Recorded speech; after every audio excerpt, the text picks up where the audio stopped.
I was standing on the edge of a precipice, looking down into the deepest hole I had ever seen. At the bottom was a group of people in hard hats, or at least so I was told. They were much too far out to make out with the naked eye.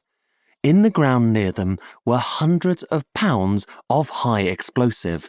This was enough, I was informed, to demolish a city block. In front of me was a metal panel with 2 buttons, and next to me was a man with a walkie-talkie.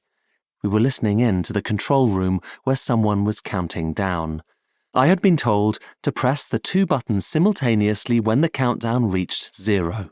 The charge from the detonator would take a split second to reach the bottom of the pit, at which point a football pitch-sized square of the Nevada dirt would evaporate before our eyes.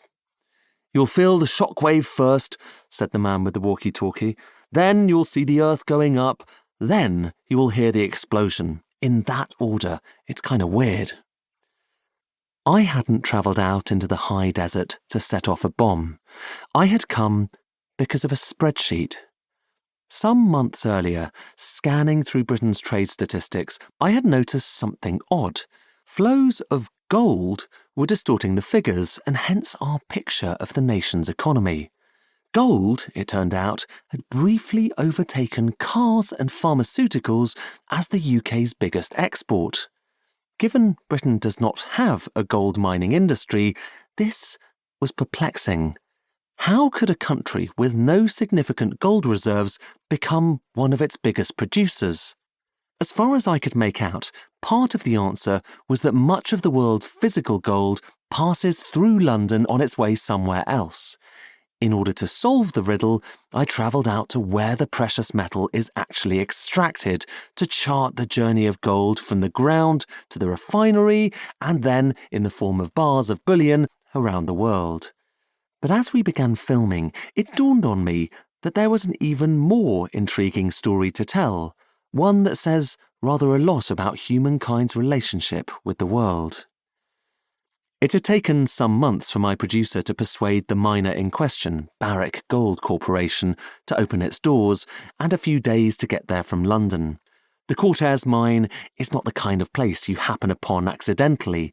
In our case, it took 2 flights and a 4-hour drive west across the salt flats of Utah, followed by another 2-hour car journey with Barrick's minders.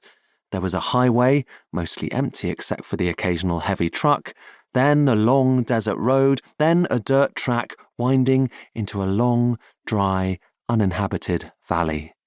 Cowboy country. The mine itself is located on the slopes of a hill called Mount Tenabo, a sacred site for the tribespeople of the Western Shoshone. The process of mining is comparatively simple and echoes the techniques used by gold miners back in the 19th century, albeit at a gargantuan scale.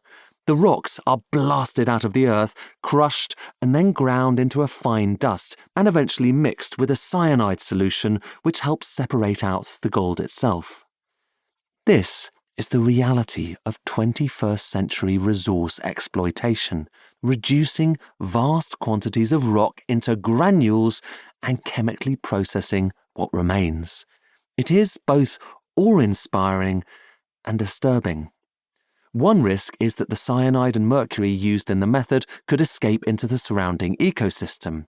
After all, while miners like Barrick insist they follow all the rules laid down by the US Environmental Protection Agency, EPA, campaigners warn that pollution often finds its way out of the mine. Indeed, a few years earlier, the EPA had fined Barrick and another nearby miner $618,000 for failing to report the release of toxic chemicals including cyanide, lead, and mercury. But the main thing I was struck by as I observed each stage in this process was just how far we will go these days to secure a tiny shred of shiny metal.